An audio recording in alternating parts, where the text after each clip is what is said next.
हो, कराव्याच लागतील. म्हणजे आम्ही नियमाच्या बाहेर काही मागत नाही. दोनदा तीनदा तुम्ही प्रश्न विचारला दादा की तुम्हाला फक्त ओबीसीमधूनच का हवंय, तर मी तुम्हाला सांगते मराठा समाज हा कुणबी आहे. कुणबी म्हणजे ते सगळे कुणबी ओबीसी मधनं. कुणबी म्हणजे जो शेतात काम करतो, बी पेरतो, तो शेतकरी म्हणजे तो कुणबी.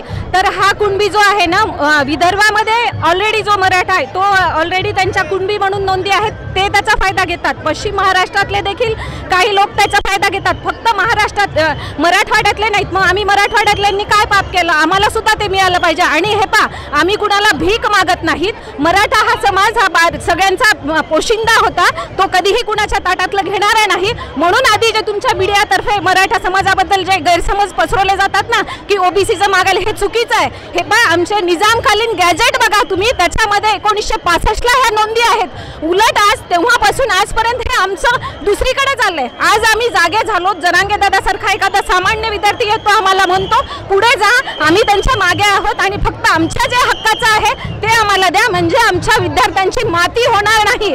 आज गुणवंत असून देखील, जास्त मार्क घेतलेले असून देखील फक्त आम्ही ओपनमध्ये आहोत म्हणून आमची लेकरं मागं राहतात. हा अन्याय आम्ही का सहन करायचा स्वतंत्र भारतामध्ये? म्हणून आमच्या लेकरा बाळासाठी आम्हाला आरक्षण द्या. कुणाच्या ताटातलं नको, जे आमच्या हक्काचं आहे ते आम्हाला द्या.